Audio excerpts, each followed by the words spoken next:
Hello అండి, welcome to my YouTube channel. ఇక్కడ వచ్చేసి నేను డ్రెస్ మీద కోట్ వేసుకుంటారు కదా, ఆ కోటు కటింగ్ స్టిచ్చింగ్ అయితే నేను ఈ మోడల్లో అయితే చూపిస్తున్నాను. క్లియర్గా అందరికీ అర్థమయ్యే విధంగా కటింగ్ స్టిచ్చింగ్ అయితే చూపిస్తాను. దానికోసం మనకు ఈ విధంగా కట్ వర్క్ కోసం అయితే క్యాన్వాస్ పేపర్ కావాలి. లైనింగ్ మెయిన్ ఫ్యాబ్రిక్ అయితే తీసుకోండి. ఇప్పుడు మనకు పైన ఏదైనా లైనింగ్ తోటి ఫస్ట్ నేను ఫ్రంట్ బ్యాక్ సపరేట్గా అయితే కట్ చేస్తున్నాను. ఫస్ట్ మనకి ఏదైనా పైన క్రాస్గా ఏదైనా క్లాత్ ఉంటే స్ట్రైట్గా ఒక లైన్ అయితే గీసుకొని ఇప్పుడు మనం బాడీ పార్ట్ అంటే మనకు కోట్ లెంత్ ఎంత కావాలి అనేది అయితే చూసుకోవాలి. నేనైతే ఇక్కడ 11:30కి అయితే మార్కింగ్ చేసుకుంటున్నాను. ఖర్చుతో కలుపుకొని 11:30కి అయితే ఈ విధంగా మార్కింగ్ అయితే చేసుకుంటున్నాను. మనకు బాడీ లెంత్ అంటే డ్రెస్సుకు మనం బాడీ పార్ట్ స్టిచ్ చేస్తాం కదా, దాని లెంత్ ఎంతైతే తీసుకుంటామో ఇక్కడ కూడా సేమ్ అలానే తీసుకోవాలి. నేనైతే ఇక్కడ 11:30కి అయితే తీసుకున్నాను. అలాగే ఫుల్ షోల్డర్ అంటే బ్యాక్ నెక్ వచ్చేసి మనకు పైకి వస్తుంది కాబట్టి ఫుల్ షోల్డర్ అనేది ఖచ్చితంగా మనము తీసుకోవాలి. నేను ఇక్కడ ఫుల్ షోల్డర్ వచ్చేసి 5.5 అయితే తీసుకున్నాను. డౌన్ కూడా 5.5 చంక డౌను. మీరు ఫుల్ షోల్డర్ తీసుకోకపోతే ఏమవుతుందంటే వెనక డ్రెస్ అనేది కోట్ అనేది పట్టుకున్నట్లుగా టైట్గా ఉంటుంది. మీరు ఫుల్ షోల్డర్ అయితే తీసుకోవాలి. ఇక్కడ వచ్చేసి చెస్ట్ లూజు మనకు ఫుల్ చెస్ట్ లూజులో 4వ భాగం ఇక్కడ నేను 7 ఇంచెస్ అయితే మార్కింగ్ చేశాను. అలాగే 2 ఇంచెస్ ఖర్చు కోసము నడుము లూజ్ కూడా సేమ్ అలానే మార్కింగ్ చేసుకోవాలి. మనం సేమ్ డ్రెస్సుకు ఎలా అయితే మార్కింగ్ చేస్తామో అదే విధంగా మార్కింగ్ చేసుకోవాలి. పెద్దగా మనకు మార్పులు అయితే ఏమీ ఉండవు. డ్రెస్సు కటింగ్ ఎలా ఉంటుందో పైన కోట్ కటింగ్ కూడా సేమ్ అదే విధంగా ఉంటుంది. కాకపోతే ఇక్కడ మనం ఫుల్ షోల్డర్ అయితే తీసుకుంటాము. అలాగే ఇక్కడ నెక్ వచ్చేసి 2.5 అంటే 2.5కి అయితే తీసుకుంటున్నాను. ఇది వచ్చేసి బ్యాక్ నెక్. డౌన్ కూడా సేమ్ 2.5కి అయితే 2 ఇంచెస్కి అయితే తీసుకున్నాను. అంటే నేను బ్యాక్ వచ్చేసి హై నెక్ పెట్టానన్నాను కదా, అందుకు 2 ఇంచెస్ మాత్రమే నేను బ్యాక్ నెక్ అయితే తీసుకున్నాను. అంటే మనకు పైకే ఉంటుంది నెక్ అనేది. ఇది కోట్ కాబట్టి మనకు నెక్ పైకి ఉంటేనే బాగుంటుంది లుక్ అనేది చూడటానికి కూడా. ఈ విధంగా 2 ఇంచెస్ నెక్ అయితే తీసుకున్నాను. ఇప్పుడు మనం మార్కింగ్ చేసుకున్న ప్రకారంగా కటింగ్ చేసుకుంటే సరిపోతుంది. నేను ఫ్రంట్ బ్యాక్ సపరేట్గా అయితే కటింగ్ చేసుకుంటున్నాను. మీరు రెండు ఒకేసారి కట్ చేసుకున్నా కూడా పర్వాలేదు. ఇక్కడ వచ్చేసి స్ట్రైట్ ఒక లైన్ గీసేసి సేమ్ మనం బ్యాక్ ఎలా కట్ చేసుకున్నామో అదే విధంగా ఫ్రంట్ పార్ట్ కూడా ఈ విధంగా మార్కింగ్ చేసుకొని కటింగ్ చేసుకోవటమే.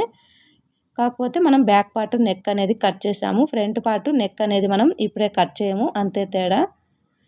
ఇప్పుడు వచ్చేసి మనం ఊరికే ఇక్కడ షోల్డర్ ఇక్కడ నెక్ అనేది మార్కింగ్ చేసుకుంటున్నాను. కటింగ్ అయితే ఏం చేయట్లేదు, మార్కింగ్ అయితే ఇక్కడ చేశాను. ఇప్పుడు బ్యాక్ నెక్ అయితే కట్ చేసేసుకోండి. ఈ విధంగా మనకు ఫ్రంట్ బ్యాక్ రెండు అయితే రెడీ అయిపోయాయి కదా. ఇప్పుడు లైనింగ్ని పెట్టేసి మెయిన్ ఫ్యాబ్రిక్ని అయితే కట్ చేసుకోవాలి. ఈ విధంగా మెయిన్ ఫ్యాబ్రిక్ మీద లైనింగ్ పెట్టేసి మనకు ఎంత క్లాత్ అయితే సరిపోతుందో అంత కట్ చేసుకుంటే సరిపోతుంది. సింపుల్గానే నేను కోట్ కటింగ్ స్టిచ్చింగ్ చెప్పానని అయితే అనుకుంటున్నాను. మీకు అర్థమైందా లేదా అనేది అయితే చెప్పండి. ఇప్పుడు వచ్చేసి ఇప్పుడు మనకు ఏమంటారు ఫ్రంట్ బ్యాక్ రెండు కటింగ్ అయిపోయాయి కదా. ఇప్పుడు వచ్చేసి హ్యాండ్ కటింగ్ అయితే చూసుకోవాలి. నేను హ్యాండ్స్ అయితే ఏం పెట్టట్లేదు, చిన్నగా ప్రిల్స్ లాగా అయితే పెడతాను హ్యాండ్ దగ్గర. దానికోసం మనకు డబుల్ ఫోల్డింగ్ వేసుకోవాలి కాబట్టి నేను 5 ఇంచెస్కి అయితే ఒక మార్కింగ్ చేసుకుంటున్నాను.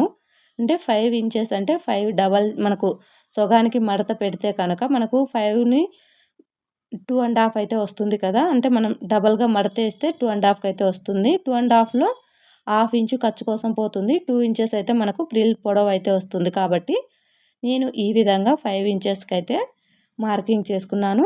ఈ విధంగా రెండు హ్యాండ్స్కి అయితే ఈ విధంగా మార్కింగ్ చేసుకొని కటింగ్ అయితే చేసుకోవాలి. ఈ విధంగా మనకు హ్యాండ్స్ కూడా రెడీ అయిపోయాయి కదా, హ్యాండ్కి కూడా. ఇప్పుడు మనం ఫ్రంట్ నెక్ మనము కట్ వర్క్ పెట్టుకోవాలనుకుంటున్నాం కదా, దానికోసం ఈ విధంగా క్యాన్వాస్ పేపర్ తీసుకోవాలి. అంటే మనకు ఒక 4 ఇంచెస్ లేదంటే 5 ఇంచెస్ తీసుకోండి, ఎక్స్ట్రా తీసుకున్నా పర్వాలేదు కదా. ఇప్పుడు హైట్ మాత్రం కరెక్ట్గా మనం అక్కడ బాడీ పార్ట్కి ఎంత 11.5 మార్కింగ్ చేసుకున్నాం కదా, ఇక్కడ కూడా సేమ్ 11.5కి అయితే ఒక మార్కింగ్ అయితే చేసుకొని లైన్ అయితే గీసుకోవాలి. ఇక్కడ వచ్చేసి నెక్ మార్కింగ్ 2.5కి మనము నెక్ ఎంతైతే పెడతామో 2.5 కింద సైడ్ కూడా సేమ్ 2.5కి అయితే నేను ఈ విధంగా ఒక మార్కింగ్ అయితే చేసుకొని ఫస్ట్ స్ట్రైట్గా ఒక లైన్ అయితే గీస్తున్నాను. ఈ విధంగా ఒక లైన్ గీసుకున్న తర్వాత మనకు షేప్ అనేది ఈ విధంగా కరువులాగా ఈ విధంగా క్రాస్‌గా వస్తుంది కదా! దానికోసం ఈ విధంగా సెంటర్‌లో ఒక మార్క్ అయితే చేసుకోండి ఇక్కడ. ఇక్కడ సెంటర్‌లో ఒక మార్క్ చేసుకొని, ఇప్పుడు మనం దీన్ని కరువు అనేది తీయాలి. నాకు పెన్నుతో తీస్తే అంత నీట్‌గా రాదనేసి ఫస్ట్ నేను ఈ విధంగా మార్కర్‌తో అయితే ఈ విధంగా తీస్తున్నాను. చాక్ పీస్ లాంటి దాంతో ఈ విధంగా మనము క్రాస్‌గా ఈ విధంగా అనేది తీసుకోవాలి. ఇప్పుడు నేను దీని మీద పెన్నుతోటైతే ఈ విధంగా ఒకసారి మార్కింగ్ అయితే చేస్తున్నాను. మీకు చాక్ పీస్‌తో గీసింది కనిపించట్లేదు కదా! అందుకే పెన్నుతో అయితే ఈ విధంగా మార్కింగ్ చేశాను. ఇప్పుడొచ్చేసి పైనుండి ఒక 1 ఇంచ్ అయితే స్ట్రెయిట్‌గా పెట్టేసి తర్వాత ఇక్కడ హాఫ్ ఇంచుకు మార్కింగ్ అయితే చేసుకోండి. ఈ హాఫ్ ఇంచులోనే మనకు కట్ వర్క్ అనేది వస్తుంది. ఈ విధంగా హాఫ్ ఇంచ్ అయితే సరిపోతుంది కట్ వర్క్‌కి. ఈ విధంగా మార్కింగ్ చేసుకున్న దాన్ని కూడా ఈ విధంగా కలిపేసుకోండి లైన్స్‌ని. ఇప్పుడు నేను ఈ విధంగా ఒక జెండు బాంబు దాన్నైతే తీసుకొని ఈ విధంగా కట్ వర్క్ అయితే గీసుకుంటున్నాను. ఈ హాఫ్ ఇంచులోనే మనం కట్ వర్క్ అనేది గీసుకోవాలి. మీ దగ్గర ఏదైనా ఈ విధంగా రౌండ్‌గా ఉండేది ఉంటే కనుక మీరు దాంతోటి కట్ వర్క్ అయితే తీసుకోండి. ఈ విధంగా మొత్తం కట్ వర్క్‌నైతే నేను మార్కింగ్ చేసుకున్నాను. ఇప్పుడు ఎలా అయితే మార్కింగ్ చేసుకున్నామో అదే విధంగా కటింగ్ అయితే చేసుకోవాలి. ఆ కట్ వర్క్ అనేది రౌండ్ అనేది మనకు నీట్‌గా కరెక్ట్‌గా వచ్చే విధంగా అయితే కట్ చేసుకోండి.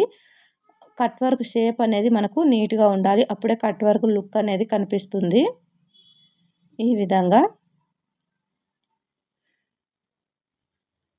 ఈ విధంగా కట్ చేసుకొని ఇటు సైడ్ ఏదైనా ఎక్స్ట్రా కొంచెం ఫ్యాబ్రిక్ ఉంటే క్యాన్వాస్ పేపర్ ఉంటే కట్ చేసేసుకోండి సరిపోతుంది. ఈ విధంగా మనము లైనింగ్ మీద ఈ విధంగా పెట్టేసి మనం ఒక్కసారి ఐరన్ చేసామంటే ఆ క్లాత్‌కు అతక్కపోతుంది. ఇక్కడొచ్చేసి 2.5 కదా! అక్కడ ఒక మార్కింగ్ చేసుకొని అక్కడికి ఈ క్యాన్వాస్ పేపర్‌ని ఈ విధంగా సర్దుకుంటూ ఒకసారి ఐరన్ చేసేస్తే కనుక మనకు ఆ క్యాన్వాస్ పేపర్ అనేది లైనింగ్‌కి అతక్కపోతుంది స్టిచ్ వేయకుండా.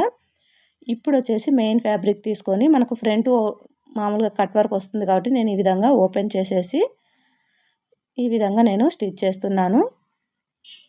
ఈ విధంగా ఐరన్ చేసుకుంటే మనకు క్లాత్‌కనేది అతకబోతుంది. ఇప్పుడు మనము ఈ విధంగా మెయిన్ ఫ్యాబ్రిక్ మీద ఈ విధంగా లైనింగ్ పెట్టేసి అలాగే థ్రెడ్స్ కట్టుకోవటం కోసం ముందే నేను లోపల ఈ విధంగా థ్రెడ్ పెట్టేసి స్టిచ్ చేస్తున్నాను. మళ్ళీ అటాచ్ చేయకుండా. ఫస్ట్ స్ట్రైట్‌గా క్లాత్ అనేది జరగకుండా ఉండటం కోసం ఫస్ట్ ఒక స్టిచ్ అయితే వేసుకోండి స్ట్రైట్‌గా ఈ విధంగా. ఇప్పుడు మనం కట్ వర్క్‌నైతే స్టిచ్ చేసుకోవాలి. కట్ వర్క్ ఎలా అయితే ఉందో అదే విధంగా నీట్‌గా నిదానంగా అయితే ఏసుకోండి. కొద్దిగా లేట్ అయినా పర్వాలేదు కానీ ఆ షేప్ అనేది కట్ వర్క్ షేప్ అనేది కనిపించాలి.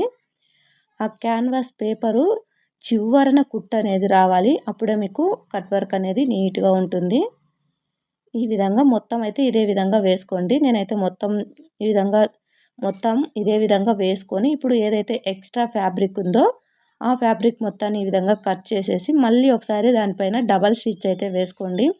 ఎందుకంటే మనం పైనుండి స్టిచ్ వేయం కాబట్టి ఈ విధంగా డబల్ స్టిచ్ వేసుకుంటే పైనుండి ఐరన్ చేస్తే సరిపోతుంది. అదే సింగిల్ స్టిచ్ కనుక మనం వేసుకున్నామంటే పైనుంచి మళ్ళీ ఖచ్చితంగా ఒక స్టిచ్ అనేది వేయాలి. స్టిచ్ వేస్తే మనకంత లుక్ అనేది అనిపించదు కాబట్టి పైనుంచి ఒక స్టిచ్ అయితే ఈ విధంగా వేసేసుకోవాలి.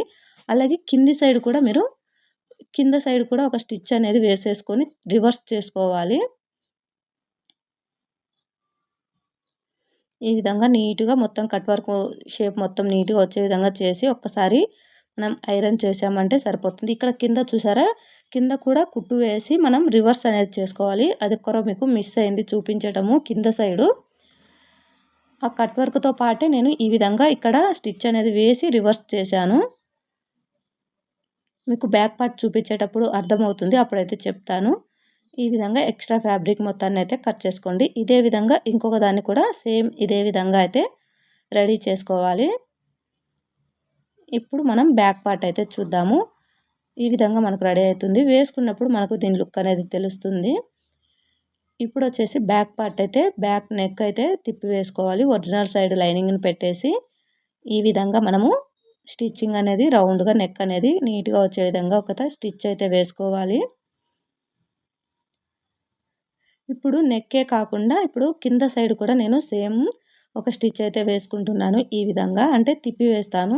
కింద మడిచి స్టిచ్ చేసుకున్నా పర్వాలేదు. ఈ విధంగా ఒక స్టిచ్ వేసి రివర్స్ చేసుకున్నా సరిపోతుంది. ఫ్రంట్ కూడా ఇదే విధంగా కింద సైడ్ మాత్రం ఈ విధంగా కుట్టు వేసి రివర్స్ చేసుకోండి. అక్కడ చూపించడం మిస్ అయింది. ఈ విధంగా ఎక్స్ట్రా ఉన్న ఫ్యాబ్రిక్ మొత్తాన్ని కట్ చేసేసుకొని ఈ నెక్ దగ్గర ఫ్యాబ్రిక్ కూడా కట్ చేసి చిన్న చిన్న టక్స్లు అయితే పెట్టుకోవాలి. అంటే మనకు థ్రెడ్ తెగకుండా నెక్ దగ్గర ఈ విధంగా చిన్న చిన్న టక్స్లు పెడితే నెక్ అనేది నీట్గా తిరుగుతుంది. ఇప్పుడు దీన్ని మనం రివర్స్ చేసుకొని పైనుండి ఒక స్టిచ్ వేసుకుంటే సరిపోతుంది. ఈ విధంగా పైనుండి ఒక స్టిచ్ వేసుకోవాలి. మీకు వీడియో అర్థమైందా లేదా అనేదైతే కామెంట్ చేయండి. మీకు ఎక్కడైనా అర్థం కాకపోతే కామెంట్ చేయండి. నేను నెక్స్ట్ వీడియోలో అయితే చెప్పడానికి ట్రై చేస్తాను. మీకు ఎక్కడ అర్థం కాలేదు, ఏమి అర్థం కాలేదని అయితే చెప్పండి. ఇప్పుడు ఈ విధంగా చుట్టూ ఒక స్టిచ్ వేసేసి ఎక్స్ట్రా ఉన్న ఫ్యాబ్రిక్ మొత్తాన్ని కట్ చేసేసుకుంటే సరిపోతుంది. మనకు బ్యాక్ పార్ట్ అయితే రెడీ అయిపోయింది. ఈ విధంగా ఎక్స్ట్రా ఏ ఫ్యాబ్రిక్ ఉందో మొత్తం కట్ చేసేసుకోండి. ఇప్పుడు వచ్చేసి మనము షోల్డర్స్ అయితే జాయింట్ చేసుకోవాలి. ఈ విధంగా 2 ఆపోజిట్లో పెట్టేసి ఒరిజినల్స్ 2 ఒకే వైపు ఉండే విధంగా పెట్టేసి మనం షోల్డర్స్ అయితే జాయింట్ చేసుకోవాలి. నేను పైన కూడా ఒక కుట్టు అయితే వేస్తున్నాను, ఖర్చులు వేసినట్టు లేకుండా. సేమ్ అటు సైడ్ కూడా రెండో సైడ్ కూడా సేమ్ అదే విధంగా మనం షోల్డర్స్ అయితే 2 సమానంగా పెట్టేసి ఒక స్టిచ్ వేసుకుంటే డబల్ స్టిచ్ వేసుకోండి. ఈ విధంగా మనకు షోల్డర్స్ అయితే జాయింట్ చేసుకోవాలి. ఇప్పుడు మనం ఈ విధంగా రివర్స్ చేసుకుంటే ఫ్రంట్ సైడ్ నెక్ ఇక్కడ చూసారా చంక సైడ్ కొంచెం క్లాత్ ఎక్కువ ఉంది కదా, ఆ క్లాత్ని కటింగ్ చేసేసుకుంటే సరిపోతుంది. ఈ విధంగా ఏదో ఎక్స్ట్రా ఉన్న ఫ్యాబ్రిక్ని కటింగ్ చేసేసి అక్కడ cloth main fabric lining fabric కలిపి ఒక స్టిచ్ అయితే వేసుకోండి, అంటే సపరేట్ కాకుండా. ఈ విధంగా ఇప్పుడు మనం మొత్తం అయిపోయింది కదా. హ్యాండ్కు ఆల్రెడీ మనం 5 ఇంచెస్ క్లాత్ అయితే తీసుకున్నాం కదా. ఆ 5 ఇంచ్ని ఈ విధంగా ఫస్ట్ డబల్ ఫోల్డింగ్ చేసేసి ఒక స్టిచ్ అయితే వేసుకోండి. ఇప్పుడు మనం 5 ఇంచెస్ తీసుకుంటే ఇక్కడ మనకు 2.5 వస్తుంది. అలా మీకు ఎంత హైట్ కావాలనేది చూసుకొని దానికి డబల్ అయితే తీసుకోండి. ఇప్పుడు ఎక్స్ట్రాగా ఏదైనా క్రాస్ ఉన్నా లేదంటే ఏమైనా పీసులు కనిపిస్తున్నా ఆ క్లాత్ మొత్తాన్ని అయితే ఈ విధంగా కట్ చేసేసి ఇప్పుడు మనం ప్రిల్స్ అయితే పెట్టుకోవాలి. చిన్న చిన్న ప్రిల్స్ పెట్టుకుంటే సరిపోతుంది. మీకు ఏ సైజు ప్రిల్స్ కావాలో చూసుకొని మీకు క్లాత్ ఎంత ఉంది అనేది కూడా చూసుకుంటూ ప్రిల్స్ అనేవి ఈ విధంగా పెట్టుకుంటే సరిపోతుంది. ఈ విధంగా ఇదే విధంగా ఇంకొక హ్యాండ్ ఉంది కదా, దాన్ని కూడా సేమ్ ఇదే విధంగా అయితే ప్రిల్స్ అయితే పెట్టాను. ఇప్పుడు మనం దీన్ని హ్యాండ్కు జాయింట్ చేయడమే. మనం హ్యాండ్స్ ఎలా అయితే జాయింట్ చేసుకుంటామో అదే విధంగా జాయింట్ చేసేస్తే సరిపోతుంది. ఈ విధంగా ఈ హ్యాండ్స్ ఏంటంటే చిన్నపిల్లలకి చాలా బాగుంటాయి. మనకు ప్రిల్స్ మోడల్లో ఉంటుంది కాబట్టి వేసుకున్నా కూడా లుక్ అనేది చాలా బాగుంటుంది. మీరు ఇలానే పెట్టుకోవాలని ఏం లేదు. కోట్కి మీరు బుట్ట హ్యాండ్స్ పెట్టుకున్నా బాగుంటుంది, లేదంటే చిన్న స్లీవ్స్ పెట్టుకున్నా చాలా బాగుంటుంది. ఎలా పెట్టుకున్నా బాగుంటుంది. ఈ లుక్ కూడా చాలా బాగుంటుంది. మనం ప్రిల్స్ మోడల్లో పెడతాం కాబట్టి లుక్ అనేది చాలా బాగుంటుంది. పైనుండి ఒక స్టిచ్ అయితే వేస్తున్నాను, ఖర్చు అనేది లోపలికి అనేసి. ఈ విధంగా పైనుండి ఒక స్టిచ్ అయితే వేస్తున్నాను. ఇదే విధంగా ఇంకొక సైడ్ హ్యాండ్ కూడా మీరు స్టిచ్ చేసుకోండి. నేనైతే ఒకటే చూపిస్తున్నాను. ఈ విధంగా 2 సైడ్లు అయితే స్టిచ్ చేసుకున్న తర్వాత ఇంకా మనం మెయిన్ ఫ్యాబ్రిక్ ఈ విధంగా మెయిన్ మెజర్మెంట్స్ ప్రకారంగా మనము స్టిచ్ చేసేసుకుంటే మనకు కోట్ అనేది రెడీ అయిపోతుంది. ఎంత సింపుల్గా మనకు కోట్ అనేది రెడీ అయిపోయిందో చూడండి. చాలా సింపుల్గా, టైం కూడా తక్కువ పడుతుంది. ఈ విధంగా మన మెజర్మెంట్స్ ప్రకారంగా మనము ఈ విధంగా అయితే స్టిచ్ చేసేసుకోవాలి. పక్కనే ఇంకొక స్టిచ్ వేసుకుంటే సరిపోతుంది. ఎక్స్ట్రా ఏదైతే ఫ్యాబ్రిక్ ఉందో ఆ ఫ్యాబ్రిక్ను కూడా కట్ చేసేసుకోవాలి. పక్కన ఎక్స్ట్రాగా కొంచెం ఫ్యాబ్రిక్ ఉంది కదా, దాన్ని కట్ చేసేసుకుంటే సరిపోతుంది. ఇప్పుడు రెండో సైడ్ కూడా సేమ్ అదే విధంగా మన మెయిన్ మెజర్మెంట్స్లో ప్రకారంగా స్టిచ్ చేసుకుంటే సరిపోతుంది. ఈ విధంగా ఈ కోట్‌కు అంటే ఇప్పుడు నేను ఇక్కడ కట్ వర్క్ పెట్టాను కదా, మీరు కట్ వర్కే పెట్టాలని అయితే ఏం లేదు. వీ షేప్ పెట్టుకోవచ్చు, లేదంటే స్ట్రైట్‌గా పెట్టుకోవచ్చు. అది మీ ఇష్టము. కాకపోతే ఇలానే మెజర్మెంట్స్ పెట్టుకుంటే సరిపోతుంది. ఆ కట్ వర్క్ చాయిస్ అనేది మీ ఇష్టం అది. అక్కడ మీరు ఏదైనా షేప్ కూడా పెట్టుకోవచ్చు. ఈ విధంగా స్టిచ్ చేసిన తర్వాత ఎక్స్ట్రా ఏదైనా ఫ్యాబ్రిక్ ఉంటే ఆ ఫ్యాబ్రిక్‌ని కట్ చేసేసుకుంటే మనకు కోట్ అనేది రెడీ అయిపోయింది. హ్యాండ్స్ అనేవి ఇలా అయితే వస్తాయి. మనకు వేసుకుంటే లుక్ చాలా బాగుంటుంది. ఇక్కడ వచ్చేసి మనం థ్రెడ్స్ పెట్టాం కదా, ఈ థ్రెడ్స్కి చిన్న సమోసా లాగా మనము అవి టజల్స్ వేస్తే బాగుంటుంది. నేను ఈ విధంగా చిన్న క్లాత్ తీసుకొని ఈ విధంగా అయితే స్టిచ్ చేస్తున్నాను. సెంటర్‌కి ఈ విధంగా మడత పెట్టేసి ఇక్కడ రఫ్ చేసి కిందకి ఇటు వచ్చేసరికి మనం క్రాస్‌గా తీసుకొని పైకి ఒక ఫోల్డింగ్ చేసి ఈ విధంగా స్టిచ్ చేసుకుంటే సరిపోతుంది. ఇక్కడ నేను బ్యాక్ సైడ్ వచ్చేసి టక్స్‌లు అయితే వేసుకోండి. వెనక లేసినట్టుగా లేకుండా ఉంటుంది. నేనైతే మీకు అక్కడ క్లిప్ అనేది మిస్ అయింది కాబట్టి మీరు బ్యాక్ సైడ్ వచ్చేసి చిన్న టక్స్‌లు అయితే వేసుకోండి. ఫ్రంట్ అయితే అవసరం లేదు. బ్యాక్ అయితే టక్స్‌లు వేసుకోండి. ఇప్పుడు ఇంకొకటి తీసుకొని ఈ విధంగా ఇంకొకటైతే స్టిచ్ చేస్తున్నాను. ఒక 2, 3 లాగా మనం స్టిచ్ చేసుకుంటే చూడ్డానికి డ్రెస్ మీద వేసుకున్నప్పుడు చూడ్డానికి చాలా బాగుంటుంది. ఈ విధంగా మీకు అర్థమైందా లేదా అని అయితే చెప్పండి. సింపుల్‌గానే ఉంది. పెద్దగా కష్టం కూడా ఏం లేదు ఈ కోట్ అనేది. అలాగే మీరు కనుక మన ఛానల్‌ని కొత్తగా చూస్తున్నట్లయితే మన ఛానల్‌ని సబ్స్క్రైబ్ చేసుకోండి. మన ఛానల్‌లో కటింగ్, స్టిచ్చింగ్ వీడియోస్ కూడా చాలానే ఉన్నాయి. ఇంట్రెస్ట్ ఉన్న వాళ్ళు ఒకసారి అయితే మన ఛానల్‌ని చూడండి. ఒకసారి కటింగ్, స్టిచ్చింగ్ వీడియోస్ చాలానే ఉన్నాయి. డ్రెసెస్ కానీ, పిల్లలవి కానీ చాలానే ఉన్నాయి. ఇదే విధంగా ఇంకొక బొందె కూడా స్టిచ్ చేసుకోండి. ఈ విధంగా నేనైతే ఒక 3 అయితే స్టిచ్ చేశాను. ఈ విధంగా బ్యాక్ వచ్చేసి ఈ విధంగా ఉంటుంది. ఫ్రంట్ వచ్చేసి మనకు కట్ వర్క్ అయితే ఉంటుంది. బ్యాక్ వచ్చేసి మీరు ఒక టక్స్‌లు అయితే వేసుకోండి.